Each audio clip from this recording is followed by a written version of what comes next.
Okay, so start करेंगे research methodology. Research methodology जो है पेपर 1 का बहुत इंपॉर्टेंट सब्जेक्ट है। ऑन एन एवरेज 5 से 6 क्वेश्चन इसमें से आते हैं। अगर आउट ऑफ 50 क्वेश्चन किसी एक ही सब्जेक्ट से 5 से 6 क्वेश्चन अगर आ रहे हैं तो आप उस सब्जेक्ट को स्किप नहीं कर सकते। बहुत इंपॉर्टेंट ये पार्ट हो जाता है। अगर पेपर 1 में आपको अच्छा स्कोर करना है तो रिसर्च मेथोडोलॉजी को आपको बहुत अच्छे से प्रिपेयर करना पड़ेगा। बहुत मुश्किल नहीं है, कम्युनिकेशन या किसी भी दूसरे विषय से ज़्यादा आसान है। स्ट्रेट फॉरवर्ड क्वेश्चंस आते हैं। अगर आपने ठीक से इसकी स्टडी की है तो आप इसके क्वेश्चन सॉल्व कर लेंगे। ठीक है, टोटल जो है 5 चैप्टर्स में मैंने इसे बांटा है अकॉर्डिंग टू सिलेबस। ये सिलेबस है जो एनटीए की तरफ से दिया गया है। पहले चैप्टर में जो है मैंने उसमें मीनिंग, टाइप्स, कैरेक्टरिस्टिक्स और ये सारी चीज़ें रखी हुई हैं। दूसरा चैप्टर जिसमें मैं मेथड्स ऑफ रिसर्च आपको बताऊंगा, जितने भी टाइप के मेथड्स हैं जो आमतौर पे एनटीए के क्वेश्चन में एग्ज़ाम में पूछे जाते हैं नेट में। तीसरा चैप्टर होगा स्टेप्स ऑफ रिसर्च, फिर थीसिस एंड आर्टिकल राइटिंग और फिर इंफॉर्मेशन टेक्नोलॉजी का जो रिसर्च में कंट्रीब्यूशन है वो, और एट लास्ट रिसर्च एथिक्स। ये सारी चीज़ें हम लोग डिटेल में डिस्कस करेंगे। आज के वीडियो में हम लोग देखेंगे रिसर्च की मीनिंग, बेसिक इसकी मीनिंग क्या है, कौन कौन से एक्सपर्ट्स ने इसके बारे में क्या बोला है, कौन कौन से अलग अलग डिक्शनरी में रिसर्च की क्या मीनिंग दी गई है, कैसे उसमें से क्वेश्चन बन सकता है, कौन कौन से उसके कीवर्ड्स हैं, ये सारी चीज़ें मैं आप लोगों को आज बताऊँगा। ओके, तो शुरू करते हैं। पहले चैप्टर में लिखा हुआ है with science and technology opening up new directions of growth and development from the 15th century. ये 15th सेंचुरी आपको याद रखना है, हिंदी में 15वीं शताब्दी। इन वेस्टर्न यूरोप या पश्चिमी यूरोप में। तो इसका मतलब क्या है, तो ये बेसिकली कहना ये चाह रहा है, यहाँ से हमको ये समझना है कि रिसर्च की जो इम्पोर्टेंस है, रिसर्च का जो महत्व है वो मुख्य रूप से 15वीं शताब्दी 15th सेंचुरी से बढ़ना शुरू हुआ। ठीक है, और कहाँ ये चीज़ें हुई, ये चीज़ें हुई वेस्टर्न यूरोप में, या हिंदी में कह सकते हैं पश्चिमी यूरोप में। पश्चिमी यूरोप से 15वीं शताब्दी, पश्चिमी यूरोप में 15वीं शताब्दी से रिसर्च का इन्फ्लुएंस बढ़ना शुरू हुआ। क्वेश्चन बन सकता है यहाँ से कि रिसर्च या शोध का प्रभाव कौन सी शताब्दी में और किस क्षेत्र से बढ़ना शुरू हुआ। ठीक है, in which of the region and time period the influence और importance of research started to begin और स्टार्टेड टू इंक्रीज। तो उसका आंसर होगा 15th सेंचुरी, और जगह कौन सी होगी, वेस्टर्न यूरोप, पश्चिमी Europe. And its influence in other parts of the world. Methods of research have become a mode of acquiring knowledge through scientific method. ठीक है, जब 15वीं शताब्दी में वेस्टर्न यूरोप में रिसर्च की इम्पोर्टेंस बढ़ने लगी, ठीक है, तो ये एक बहुत इम्पॉर्टेंट पार्ट बन गया किसका, नॉलेज अर्न करने का। ठीक है, research have become a mode of acquiring knowledge.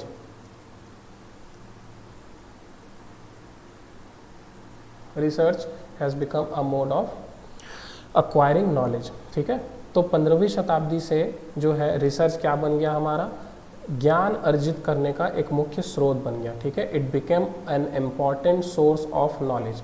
ठीक है, किस तरीके से, कौन से मेथड से, साइंटिफिक मेथड से। ठीक है, साइंटिफिक मेथड से। ये सारे स्टेटमेंट को दे सकता है और कह सकता है कि बताइए कि ये स्टेटमेंट जो है वो सही है या गलत है। तो आपको ध्यान रखना है कि 15वीं शताब्दी में पश्चिमी यूरोप से रिसर्च की इम्पोर्टेंस बढ़ गई, वो ज्ञान अर्जित करने का एक बहुत इंपॉर्टेंट सोर्स बन गया। ठीक है, और कौन से मेथड से, साइंटिफिक मेथड से। ठीक है, साइंटिफिक मेथड, ये आपको ध्यान रखना है कि ये साइंटिफिक मेथड जो है ये एक कीवर्ड होगा आपके लिए, साइंटिफिक मेथड। ठीक है, आगे पढ़ते हैं। It was largely an individual need that pushed up the frontiers of knowledge although with very limited facilities for research. ठीक है, तो इनिशियली जो है ये एक इंडिविजुअल नीड था, यानी कि ये एक व्यक्तिगत आवश्यकता थी। ठीक है, सोशल लेवल पे या एडमिनिस्ट्रेटिव लेवल पे रिसर्च को परस्यू नहीं किया जाता था, ये केवल एक इंडिविजुअल नीड थी।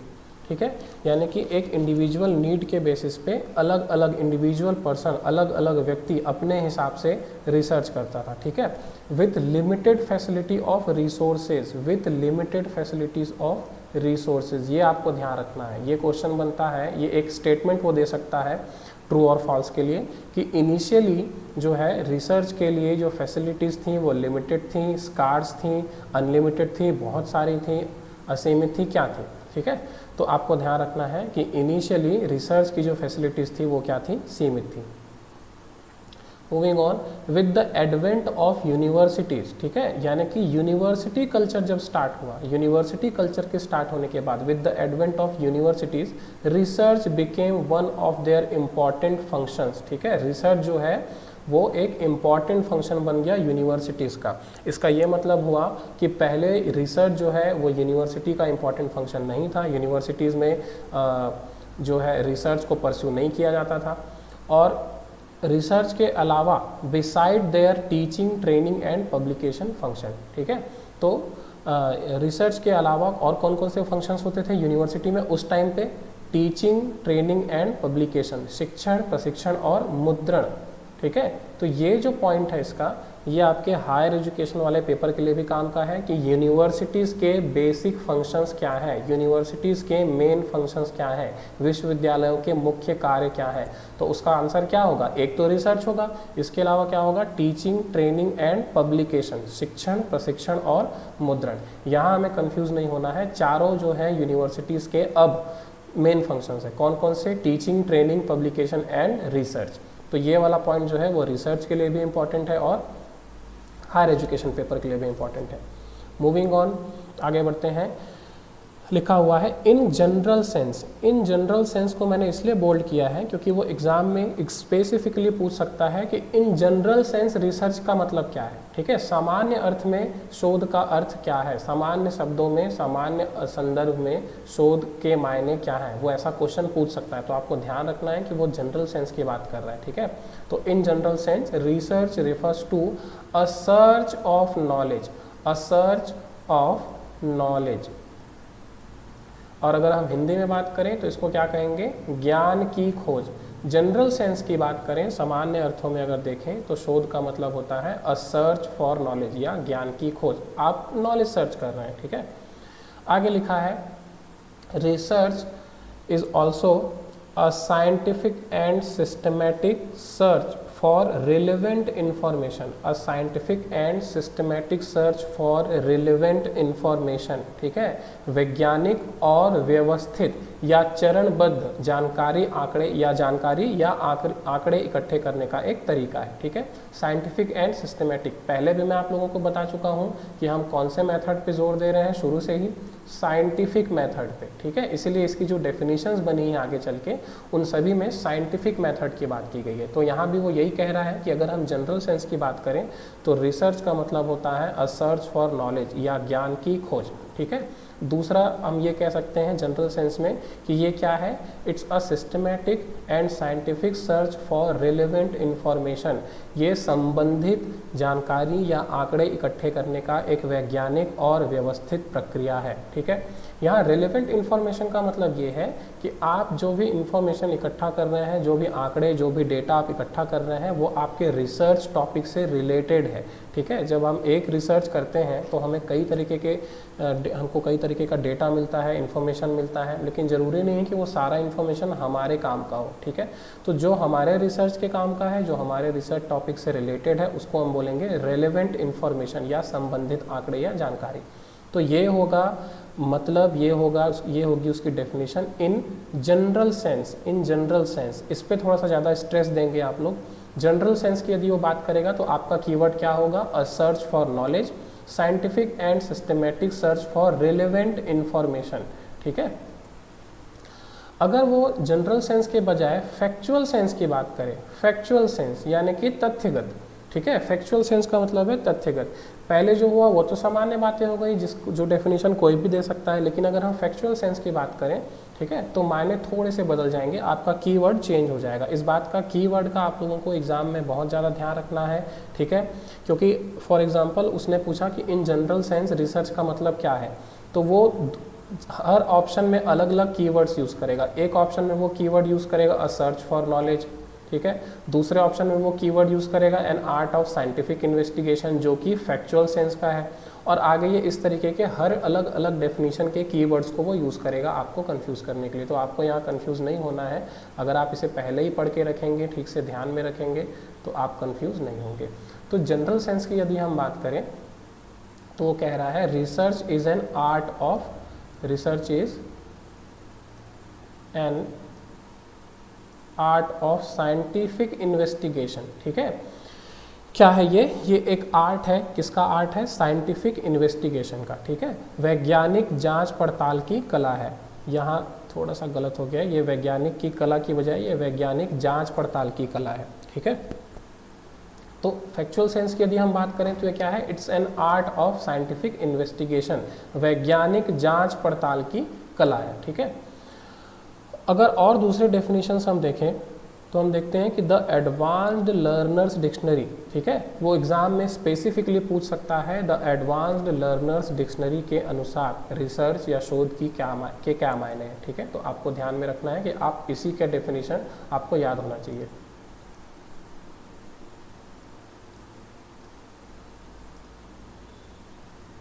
ओके, तो द एडवांस्ड लर्नर्स डिक्शनरी जो है वो क्या कह रहा है? कह रहा है it's a careful investigation, careful investigation और इंक्वायरी। हिंदी में बोले तो सतर्क या चौकस जांच पड़ताल, सतर्क या चौकस जांच पड़ताल।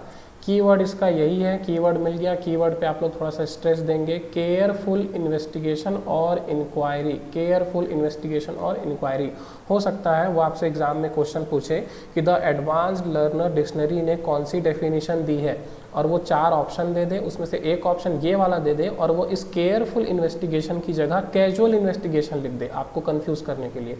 तो अगर आप इसे ध्यान से पढ़ेंगे नहीं तो हो सकता है आप कंफ्यूज हो जाए। केयरफुल और कैजुअल दोनों सेम साउंड करता है और आप इसे टिक कर दें। तो आपको ध्यान रखना है कि एडवांस लर्नर डिक्शनरी जो है वो रिसर्च को कहता है अ केयरफुल इन्वेस्टिगेशन और inquiry,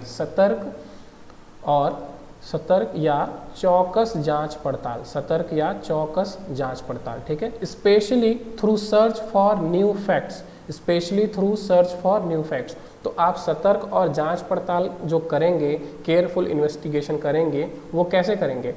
through search for new facts, नए तथ्यों, नए फैक्ट्स की खोज के सहायता से, नए फैक्ट्स खोज करके उनकी मदद से आप क्या करेंगे? केयरफुल इन्वेस्टिगेशन करेंगे। ठीक है, आगे ये कहता है एडवांस लर्नर डिक्शनरी में ये आगे कह रहा है it is also considered as a movement.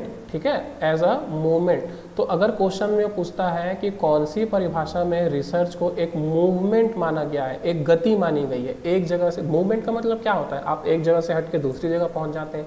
तो कौन सी डिक्शनरी, कौन से डेफिनेशन में, किसकी डेफिनेशन में रिसर्च को एक मूवमेंट या गति माना गया है? ठीक है, तो वो उसका आंसर क्या होगा? Advanced learner dictionary. तो एडवांस लर्नर डिक्शनरी क्या कह रहा है कि रिसर्च जो है it's a movement, it's a movement. Movement किस प्रकार का? A movement from the known to unknown, the known to unknown. ठीक है, नोन से अननोन की तरफ बढ़ना, नोन से अननोन की तरफ के मूवमेंट को हम रिसर्च कहेंगे according to the advanced learner's dictionary. ठीक है, हिंदी में क्या कह सकते हैं इसको? ज्ञात से अज्ञात की ओर बढ़ना, ज्ञात से अज्ञात की ओर बढ़ना। अब ये ज्ञात से अज्ञात की ओर बढ़ने का मतलब क्या है? देखिए, रिसर्च का मतलब ये होता है कि आप जो जानते हैं उसकी सहायता से आप वो जानने की कोशिश करते हैं जो आप नहीं जानते, यानी कि जो चीज़ नहीं जानते वो कहलाता है अननोन। ठीक है, जो हम नहीं जानते वो हमारे लिए अननोन है। अभी जो हम नहीं जानते वो हमारे लिए क्या है? अननोन है या अज्ञात है।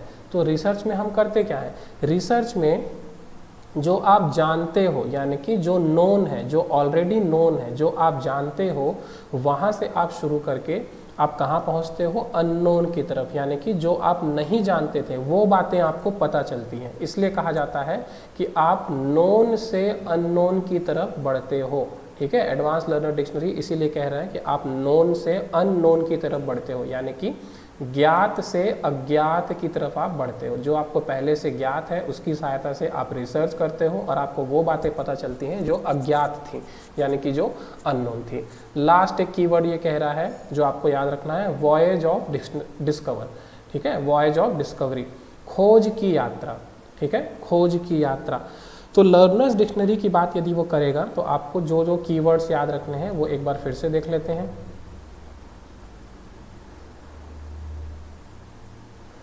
ओके, कौन कौन से कीवर्ड्स आपको याद रखने हैं इसमें? आपको याद रखना है अ केयरफुल इन्वेस्टिगेशन और इंक्वायरी, हिंदी में कहें तो सतर्क, चौकस, जांच पड़ताल। ठीक है, दूसरा आपको क्या याद रखना है? मूवमेंट। ठीक है, मूवमेंट, मूवमेंट किस प्रकार का, नोन टू अननोन मूवमेंट, ठीक है। और तीसरा क्या, वॉयज ऑफ डिस्कवरी, खोज की यात्रा। नेक्स्ट डेफिनेशन जो है वो है वेबस्टर्स थर्ड इंटरनेशनल डिक्शनरी की, ठीक है। वेबस्टर्स थर्ड इंटरनेशनल डिक्शनरी की डेफिनेशन है, कह रहा है इसमें कि ये जो रिसर्च जो है वो क्या है, it's a studious inquiry, it's a studious inquiry. Hindi में क्या बोलेंगे स्टडियस इंक्वायरी को, स्टडियस इंक्वायरी को बोलेंगे एक अध्ययनशील जांच, एक अध्ययनशील जांच, ठीक है। यानी कि ये एक स्टडियस इंक्वायरी है, ठीक है, या एक एग्जामिनेशन है, या हिंदी में कह सकते हैं परीक्षण है। Specially critical, specially critical, critical का मतलब क्या होगा, क्रिटिकल का मतलब होगा आलोचनात्मक, ठीक है, या समीक्षात्मक। यानी कि आप एक इंक्वायरी तो कर ही रहे हैं, आप एक अध्ययनशील जांच तो कर ही रहे हैं, लेकिन आपका अप्रोच क्या होगा, आपका अप्रोच होगा क्रिटिकल, ठीक है। आप उसे क्रिटिसाइज करना चाहते हैं, या आप उसे रिव्यू करना चाहते हैं, या आप उसकी समीक्षा करना चाहते हैं, ठीक है। तो आपका अप्रोच क्या होगा, क्रिटिकल। क्रिटिकल को हिंदी में बोल सकते हैं आलोचनात्मक, ठीक है। और एक लास्ट टर्म वो यूज़ करता है वो है एग्जॉस्टिव इन्वेस्टिगेशन और एक्सपेरिमेंटेशन। एग्जॉस्टिव इन्वेस्टिगेशन या एक्सपेरिमेंटेशन का मतलब है कि आप कंप्लीट जांच पड़ताल करते हैं, आप संपूर्ण जांच पड़ताल करते हैं, ठीक है।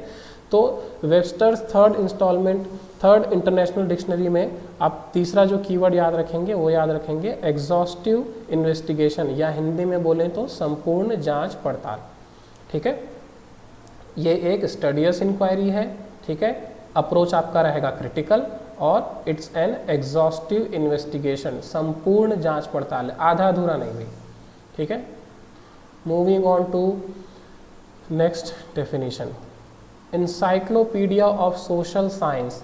इंसाइक्लोपीडिया ऑफ सोशल साइंस क्या कह रहा है भाई, इंसाइक्लोपीडिया ऑफ सोशल साइंस या सामाजिक विज्ञान का इंसाइक्लोपीडिया जो है वो क्या डेफिनेशन दे रहा है, रिसर्च की, कह रहा है it is the manipulation of things, concepts और symbols. Manipulation of things, concepts और सिंबल का मतलब है कि आप किसी चीज़ को, किसी अवधारणा को, किसी बात को, किसी बिलीफ को जो है आप क्या करते हैं उसमें बदलाव करते हैं, ठीक है। आप उसमें क्या करते हैं, बदलाव करते हैं। ये जो मैनिपुलेशन की बात हो रही है इसका मतलब है बदलाव। जैसे कि साइंटिस्ट जो हैं वो लोग जो चीज़ें उन्हें पहले से ही पता है उस थ्योरी में, उस रूल में वो लोग कुछ चेंजेस करके देखते हैं, और ये देखते हैं कि उन रूल्स या उन थ्योरीज में चेंजेस करने से, उनके फॉर्मुलेशन में चेंजेस लाने से, बदलाव करने से क्या हमें नया परिणाम मिल रहा है, क्या हमें नया रिजल्ट मिल रहा है। तो यहाँ मैनिपुलेशन का मतलब जो है वो है चेंज। तो आप किसी थ्योरी में या किसी रूल में, किसी फॉर्मूले में चेंज करते हो, फेरबदल करते हो for the purpose of generalisation, for the purpose of generalisation, बहुत ही इंपॉर्टेंट टर्म है ये जनरलाइजेशन, हिंदी में कहे तो सामान्यीकरण, ठीक है। तो आप ये जो फेरबदल कर रहे हो ये क्यों कर रहे हो, ताकि आप उस फॉर्मूले को जनरलाइज कर सको, ठीक है, ताकि आप उस फॉर्मूले को जनरलाइज या सामान्यीकरण कर सको। क्या मतलब है जनरलाइजेशन या सामान्यीकरण का, जनरलाइजेशन या सामान्यीकरण का मतलब है कि आप उस थ्योरी को एक्सक्लूसिव ना रख के आप उसे यूनिवर्सल बनाना चाहते हैं, एक्सक्लूसिव या यूनिक ना रख के आप उसे यूनिवर्सल बनाना चाहते हैं। यानी कि आप उस थ्योरी या उस फॉर्मूले को कुछ ऐसा बनाना चाहते हो जो यूनिवर्सली एप्लीकेबल हो, हर सिचुएशन में वो सेम रिजल्ट दे और हर सिचुएशन में उसे अप्लाई किया जा सके।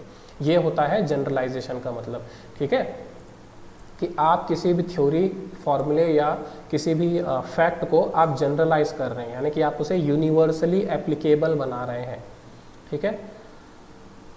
अगली डेफिनेशन है according to Random House dictionary. According to Random House dictionary कह रहा है कि research is a systematic inquiry, research is a systematic inquiry. पहले ही बता चुका हूँ मैं आपको सिस्टमैटिक इंक्वायरी के बारे में। सिस्टमैटिक इंक्वायरी का मतलब है चरणबद्ध जांच पड़ताल, ठीक है, चरणबद्ध जांच पड़ताल। तो रैंडम हाउस डिक्शनरी क्या कह रहा है रिसर्च को कि ये क्या है, एक इट्स अ सिस्टमैटिक इंक्वायरी, ठीक है, चरणबद्ध जांच पड़ताल, ठीक है। क्यों कर रहे हैं हम ये चरणबद्ध जांच पड़ताल, इन ऑर्डर टू डिस्कवर और रिवाइज फैक्ट्स एंड थ्योरीज। यानी कि कोई भी तथ्य या किसी भी थ्योरी को, किसी भी सिद्धांत को जानने के लिए, या पहले से जो फैक्ट और थ्योरीज हमें पता है उसे रिवाइज करने के लिए, उसे संशोधित करने के लिए। रिवाइज का मतलब है यहाँ संशोधन करना, ठीक है। तो या तो हम कोई नया फैक्ट या थ्योरी बनाना चाहते हैं, या ऑलरेडी जो एग्जिस्टिंग फैक्ट और थ्योरीज हैं, जो एग्जिस्टिंग तथ्य हैं, जो पहले से जो तथ्य या सिद्धांत हमें पता है उसे संशोधित करने के लिए या रिवाइज करने के लिए हम ये सिस्टमैटिक इंक्वायरी करते हैं। ये किसकी डेफिनेशन है? रैंडम हाउस डिक्शनरी की। तो इस केस में आप लोगों को जो कीवर्ड याद रखना है वो होगा एक सिस्टमैटिक इंक्वायरी, ठीक है, और दूसरा टू डिस्कवर और रिवाइज फैक्ट्स एंड थ्योरी। उम्मीद है आप लोगों को समझ में आया होगा। आगे देखते हैं मिस्टर कुक के अकॉर्डिंग। मिस्टर कुक के अकॉर्डिंग रिसर्च की डेफिनेशन क्या है?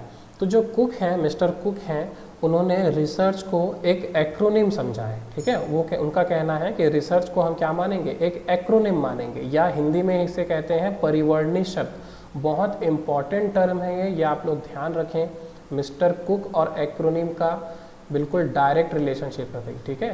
क्वेश्चन ये भी आ सकता है कि किस एक्सपर्ट ने या किस एकेडमिशियन ने जो है, किस रिसर्चर ने रिसर्च को एक एक्रोनिम या परिवर्णी शब्द माना है? तो उसका आंसर क्या होगा? कुक, ठीक है। अपने आप में एक एमसीक्यू है, ठीक है।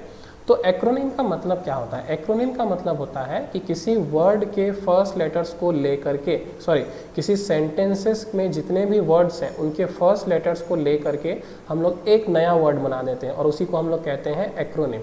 फॉर एग्जाम्पल सेबी का एक फुल फॉर्म होता है, ठीक है। आरबीआई का फुल फॉर्म होता है रिजर्व बैंक ऑफ इंडिया। तो रिजर्व से हम लोगों ने ले लिया आर, ठीक है। रिजर्व से हम लोगों ने क्या ले लिया? आर, ठीक है। बैंक से हम लोगों ने ले लिया बी, ठीक है। और इंडिया से हम लोगों ने ले लिया क्या? आई, और इसको हमने बना दिया आर बी आई, ठीक है। तो आरबीआई क्या है? RBI is an acronym of reserve bank of India. Similarly अगर हम लोग स्टेट बैंक ऑफ इंडिया की बात करें तो स्टेट बैंक ऑफ इंडिया में से हम लोगों ने ले लिया क्या? एस, ठीक है। बी बैंक से हम लोगों ने ले लिया बी, और इंडिया से हम लोगों ने ले लिया आई। तो एसबीआई जो है वो स्टेट बैंक ऑफ इंडिया का क्या बन गया? एक्रोनिम बन गया। तो इसी तरीके से जो मिस्टर कुक हैं वो कह रहे हैं कि रिसर्च जो है ना वो सिर्फ एक वर्ड नहीं है, बल्कि रिसर्च का एक फुल फॉर्म होना चाहिए। तो वो कह रहे हैं कि रिसर्च में जो आर है, ठीक है, जो आर है उसका मतलब हम लोग बोलेंगे रैशनल वे ऑफ थिंकिंग, ठीक है। हिंदी में बोले तो विवेकपूर्ण विचार प्रक्रिया, यानी कि रिसर्च का मतलब है कि आप रैशनली सोचते हैं, आप विवेकपूर्ण समझदारी से लॉजिकली आप सोचते हैं, ठीक है। ई का मतलब होगा एक्सपर्ट एंड एग्जॉस्टिव ट्रीटमेंट, ठीक है। हिंदी में बोले तो कुशल और पूर्ण उपचार। यहाँ पर उपचार का मतलब सिर्फ मरहम पट्टी वाला उपचार नहीं है, उपचार का मतलब है आपका अप्रोच, ठीक है, आपका तरीका। तो कह रहा है कि रिसर्च में जो आर के बाद ई होगा, उस ई का मतलब होगा एक्सपर्ट एंड एग्जॉस्टिव ट्रीटमेंट, यानी कि आप जो भी काम कर रहे हैं वो पूरी कुशलता के साथ करेंगे, पूरे एक्सपर्टीज के साथ करेंगे और पूरी तरीके से करेंगे, आधा अधूरा नहीं। एग्जॉस्टिव के बारे में मैंने पहले ही बताया ऊपर कि आप क्या करेंगे। एग्जॉस्टिव का मतलब क्या होता है? पूरा, कंप्लीट, परफेक्ट, ठीक है। तो जो सेकंड ई है उसका, फर्स्ट ई जो है उसका मतलब होगा एक्सपर्ट एंड एग्जॉस्टिव ट्रीटमेंट, ठीक है। हिंदी में बोले तो कुशल और पूर्ण उपचार। उसके बाद एस का मतलब क्या होगा? एस का मतलब मिस्टर कुक बोलते हैं कि S will stand for search and solution, ठीक है। हिंदी में बोले तो खोज और समाधान। हिंदी मीडियम के जो स्टूडेंट्स हैं वो भी इसे इंग्लिश में ज़रूर याद रखें, क्योंकि इसका फुल फॉर्म इंग्लिश में बनाया गया है, ना कि हिंदी में, ठीक है। तो एस का मतलब क्या होगा? Search and solution. आप खोज करेंगे और समाधान ढूंढेंगे, ठीक है। सेकंड ई जो है, सेकंड ई, पहले ई का मतलब था एक्सपर्ट एंड एग्जॉस्टिव ट्रीटमेंट, दूसरे ई का मतलब क्या होगा? एग्जैक्टनेस। एग्जैक्टनेस का मतलब क्या? सटीक, सटीक होना चाहिए। आप जो भी काम कर रहे हैं, जो भी तथ्य आप बता रहे हैं वो सटीक होना चाहिए, आसपास नहीं, ठीक है, रैंडम नहीं होने चाहिए, ठीक है, या गेसिंग नहीं होनी चाहिए वो, ठीक है, इट शुड बी एग्जैक्ट। तो ये एक क्वेश्चन बनता है यहाँ पर, इस तरह के क्वेश्चन यूजुअली आते हैं कि according to mister Cook the second E in research stands for, ठीक है। कुक के अनुसार रिसर्च में दूसरे ई का मतलब होता है, यहाँ रिसर्च में दो ई है, एक ई तो ये हो गया, ठीक है, दूसरा ई ये है, तो वो ऐसा पूछ सकता है कि पहले ई या दूसरे ई का मतलब क्या है, या फिर वो पूछ सकता है कि पहले आर या फिर दूसरे आर का मतलब क्या है, वो पूछ सकता है कि पहले आर का मतलब क्या है, वो पूछ सकता है दूसरे आर का मतलब क्या है, ठीक है। तो इस तरीके से आप लोग थोड़ा इसे याद रखें कि पहले ई का मतलब था एक्सपर्ट एंड एग्जॉस्टिव ट्रीटमेंट, दूसरे ई का मतलब क्या होगा, एग्जैक्टनेस। फिर आते हैं ए में, ए का मतलब क्या होगा, एनालिसिस, ठीक है। ऑब्वियसली आप जब रिसर्च करेंगे तो आप अपना डेटा एनालाइज करेंगे, क्योंकि बिना डेटा एनालाइज किए आप कंक्लूजन पे नहीं पहुंच सकते। अगर आप बिना डेटा एनालाइज किए कंक्लूजन पे पहुंच जाएंगे तो आपका जो रिसर्च है, ठीक है, वो एग्जैक्ट नहीं होगा, सटीक नहीं होगा, स्पेसिफिक नहीं होगा, प्रिसाइज नहीं होगा, ठीक है। तो ए फॉर क्या होगा, एनालिसिस या विश्लेषण।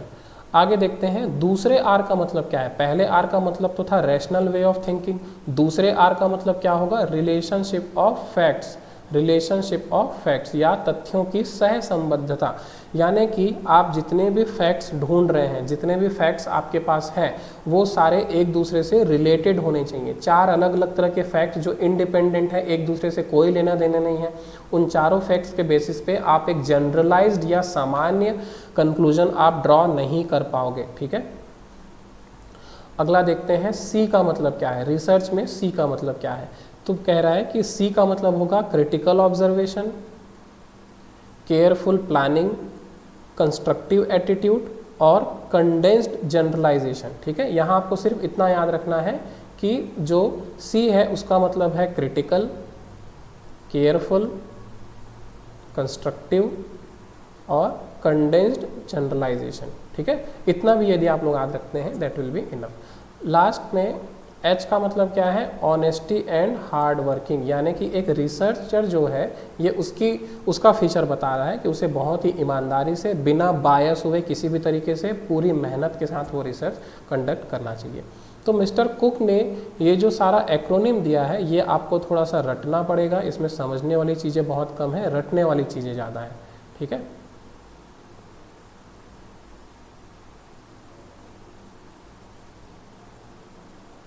ओके, मूविंग ऑन, आगे बढ़ते हैं।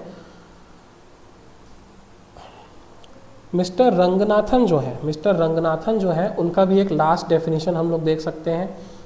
मिस्टर रंगनाथन जो है वो कह रहे हैं कि रिसर्च जो है ये रिप्रेजेंट करता है, represents a critical and exhaustive investigation, ठीक है। ये रिप्रेजेंट करता है क्या, क्रिटिकल और एग्जॉस्टिव इन्वेस्टिगेशन। फिर से वही वाली बात आ गई, लेकिन यहाँ एक नई चीज़ जो है वो हमको देखने के लिए मिली, critical investigation. Critical investigation, critical word का यूज़ पहले भी हुआ है लेकिन इन्वेस्टिगेशन के साथ नहीं हुआ है, ठीक है।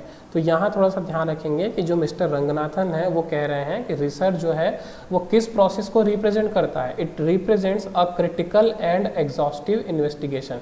ये एक आलोचनात्मक और पूर्ण जांच पड़ताल का प्रतिनिधित्व करता है। हिंदी में आप बोल सकते हैं कि ये आलोचनात्मक और पूर्ण जांच पड़ताल की प्रक्रिया को प्रतिनिधित्व करता है। To discover new facts, obviously आप रिसर्च कर क्यों रहे हैं, ताकि आप नए फैक्ट्स ढूंढ सके, ठीक है। तो ये एक डेफिनेशन भी जो है वो आप याद रख सकते हैं मिस्टर रंगनाथन का, ठीक है। तो आज इतना रखते हैं, आगे की चीज़ें कल पढ़ेंगे, अगले वीडियो में देखेंगे। अगर कोई डाउट है तो आप लोग मुझे बता सकते हैं। Okay, thanks for joining me today.